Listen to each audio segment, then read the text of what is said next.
My name is John Stanoch. I'm a 1980 graduate of the Department of Political Science here at the University of Wisconsin-Madison. And it was literally walking outside a classroom on this campus that I was just talking to one of the professors in the political science department, and he said, you know, your last paper was good, but I don't think we've seen your best. Would you agree? And it was one of those moments where a light bulb went off, and it was like, this guy just called me out on the fact that I'm basically mailing this in.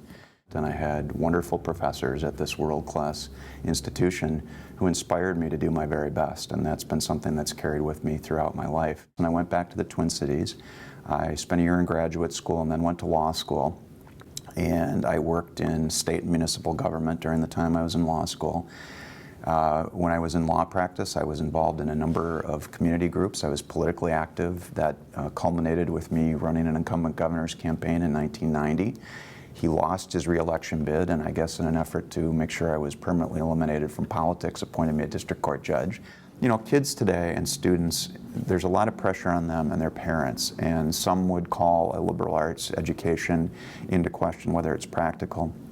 As a matter of fact, some people will say, you know, is a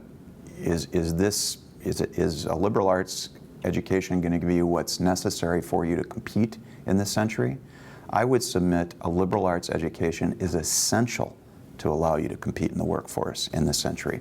And the reason I say that is that liberal arts students, by their very nature, have a breadth of knowledge across a number of fields. And if you look at any problem that we're facing in society today, it requires collaboration across fields. Students today shouldn't worry so much about their first job and what's going to happen 30 years down the line. What I would tell people that they should do is find an opportunity to get into a position that is interesting to you, where you think you can make a contribution. Do your very best.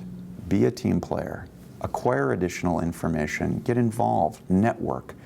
And if you just do those basic things, you're going to have additional opportunities to reshape, sharpen, or redirect your career as you go. You don't need to have your first job be what's going to be happening for you 30 years down the line. Just don't put that pressure on yourself. It's all going to work out okay, but work hard, play nice with others, and look beyond your immediate job.